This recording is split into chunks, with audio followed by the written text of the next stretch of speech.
আসসালামু আলাইকুম। সবাই কেমন আছেন? আশা করি আপনারা ভালো আছেন। আর স্বাগতম আপনাদেরকে আরেকটি নতুন ভিডিওতে।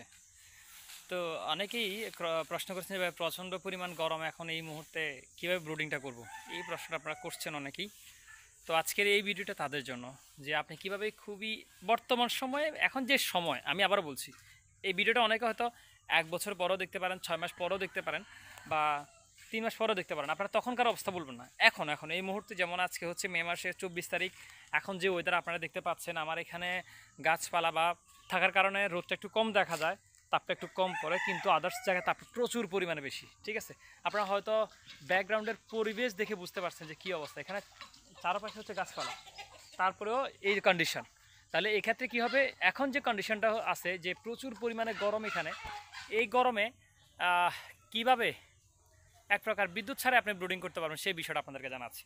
আমি ঠিক গত বছর যখন আমি ব্রুডিং করি, গত বছর এরকম একটা সময় আমি বিদ্যুৎ ছাড়াই ব্রুডিং করেছি এবং ওইটার সম্পূর্ণ ভিডিও আপনাদেরকে আমি অনলাইনে দিয়েছি, আবার ইউটিউবে দিয়েছি। ঠিক আছে, এই ক্ষেত্রে সেম ওই কন্ডিশনটা এখনও পজিশন অবস্থান করছে। সো যারা এই মুহূর্তে আপনারা বাচ্চা উঠাইছেন বা উঠাবেন, এক প্রকার বিদ্যুৎ কস্টিং ছাড়াই কিন্তু আপনারা বাচ্চা উঠাতে পারবেন। বাচ্চা উঠাই আপনারা বিদ্যুৎ খরচটা বেঁচে যাবে আর কি। তবে তারপরেও আমি বলবো যে একদমই যদি বিদ্যুৎটা ওরকম না, বর্তমান কন্ডিশন অনুযায়ী, যেমন দিনে প্রচুর পরিমাণে গরম, এই সময় বোর্ডিংয়ে তাপমাত্রা দেওয়ার কোনো প্রয়োজন নাই। আমি আবারও বলছি, এখনকার সময় অনুযায়ী বলছি। অনেকে আবার ৬ মাস পরে ভিডিওটা দেখলে তখন আপনার বৃষ্টির সময় আপনারা যদি বলেন যে ভাই আপনি তো বৃষ্টির সময় এই কথাটা বলছেন, এটা কেমনে মানায়? আমি এখনকার সময়ের কথা বলছি। এখন এই মুহূর্তে যারা ব্রুডিং করছেন, বাচ্চা খামারে তুলছেন, তাদের জন্য আমি মনে করি ব্রুডিং খরচ একদমই কমে যাবে।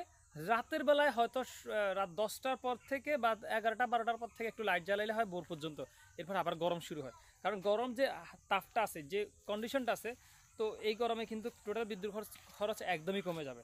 তো এই ক্ষেত্রে আপনাকে কাজটা করতে হবে কি, আপনাকে শুধু পানিগুলো মেনটেন করতে হবে, লিটারগুলো ঠিক রাখার চেষ্টা করতে হবে, ব্রুডিংয়ে কী ওষুধ দিচ্ছেন, বাচ্চা কোনটা কীভাবে আছে ওইটার উপর আপনাকে নজর দিতে হবে। ঠিক আছে, আর পর্দাটা অবশ্যই পর্দাটা মেনটেন করবেন। বা আপনি যেহেতু লাইটটা জ্বালাচ্ছেন না, সো পর্দাটা কিন্তু ফেলে রাখতে হবে। পর্দাটা আবার খোলা রাখেন না, তাহলে কিন্তু ঝামেলা।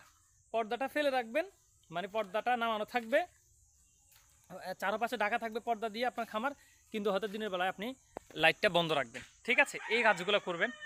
কারণ আমি এই কথাটা আবারও বলছি, এটা শুধু এখনকার মুহূর্তের জন্য। ঠিক আছে, তো এই হচ্ছে আমার আজকের ভিডিওর মূল কথা। সো যারা এখন ব্রুডিং করছেন, বিদ্যুৎ খরচটা একদমই কমে যাবে। যেখানে বিদ্যুৎ খরচ ২,০০০, ১৫০০ বা ১,০০০ টাকা লাগবে, সেখানে আর ওই টাকাটা এখন আর লাগবে না। ঠিক আছে, ওইটা থেকে আপনারা এই মুহূর্তে যারা ব্রুডিং করছেন তারা বেঁচে যাবে। ঠিক আছে, সো ভালো থাকবেন, সুস্থ থাকবেন। এই পোল্ট্রির খামার সম্পর্কে বা আদার্স কোনো বিষয় সম্পর্কে যদি জানতে চান, তাহলে এখনই দ্রুত এই ভিডিও নিচে কমেন্ট করে ফেলুন। ভালো থাকবেন, সুস্থ থাকবেন। আসসালামু আলাইকুম রহমতুল্লাহ।